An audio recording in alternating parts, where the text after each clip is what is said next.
വേനൽ ചൂടിൻ്റെ തീവ്രത ഏറുകയാണ്. ഇടയ്ക്ക് വേനൽ മഴ ലഭിച്ചു. പക്ഷേ ചൂടിൻ്റെ ആധിക്യത്തിൽ കാര്യമായ കുറവുണ്ടാകുന്നില്ല. ഈ സാഹചര്യത്തിൽ ഉഷ്ണതരംഗ സാധ്യത ഗൗരവപൂർവം കാണണം.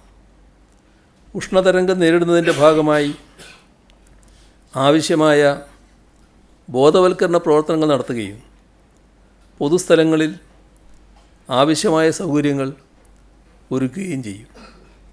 രൂക്ഷമായ ചൂട് അനുഭവപ്പെടുന്ന 11 മണി മുതൽ 3 മണി വരെ തണലുള്ള പൊതുസ്ഥലങ്ങൾ, പാർക്കുകൾ തുടങ്ങിയവ വിശ്രമത്തിനായി പൊതുജനങ്ങൾക്ക് തുറന്നു കൊടുക്കും.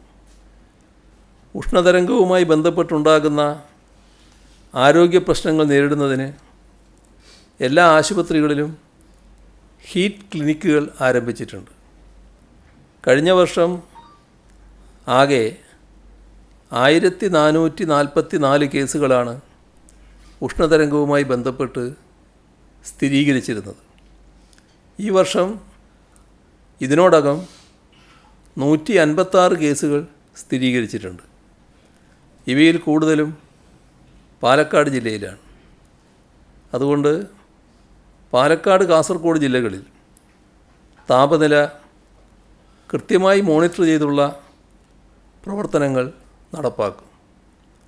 ചൂട് വർദ്ധിക്കുന്നതുമായി ബന്ധപ്പെട്ട് തൊഴിൽ സമയക്രമം പുനഃക്രമീകരിച്ചിട്ടുണ്ട്. നേരിട്ട് സൂര്യപ്രകാശമേൽക്കാൻ സാധ്യതയുള്ള തൊഴിലാളികൾക്ക് ആവശ്യമായ സുരക്ഷയും സൗകര്യങ്ങളും തൊഴിലിടങ്ങളിൽ ഒരുക്കണം. പഠന പിന്തുണ പരിപാടിയുമായി ബന്ധപ്പെട്ട് ഈ സമയത്ത് സ്കൂളുകൾ നടക്കുന്ന ക്ലാസ്സുകൾ കഴിവതും ഉച്ചയ്ക്ക് മുൻപ് അവസാനിപ്പിക്കണം. സ്കൂളുകളിൽ കൃത്യമായ ഇടവേളകളിൽ വെള്ളം കുടിക്കുന്നതിനായി വാട്ടർ ബെൽ സംവിധാനം തുറന്നു വരുന്നുണ്ട്.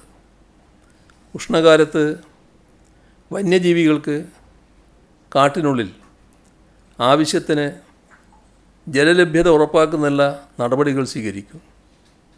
വിസ്റ്റ ക്ലിയറൻസും കുളം, പുൽത്തകിടി എന്നിവയുടെ നവീകരണവും നടപ്പിലാക്കും.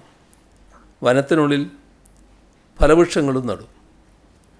വളർത്തുമൃഗങ്ങളുടെ കൂടിനു മുകളിൽ ഇലകളിട്ട് മൂടിയും ഇടയ്ക്കിടയ്ക്ക് വെള്ളം സ്പ്രേ ചെയ്തും അവയെ ചൂടിൽ നിന്നും സംരക്ഷിക്കാവുന്നതാണ്. പകൽ ചൂട് കൂടുതലുള്ള സമയത്ത് മൃഗങ്ങളെ മേയാൻ വിടുന്നത് ഒഴിവാക്കണം. മാലിന്യമുക്തം നവകേരളം ക്യാമ്പയിനിലൂടെ 1027 തദ്ദേശ സ്ഥാപനങ്ങൾ ശുചിത്വ മികവിലായിട്ടുണ്ട്. 939 പഞ്ചായത്ത്, 83 മുനിസിപ്പാലിറ്റി, 5 കോർപ്പറേഷൻ എന്നിവയാണ് ഇതുവരെ ശുചിത്വ മികവ് കൈവരിച്ചത്.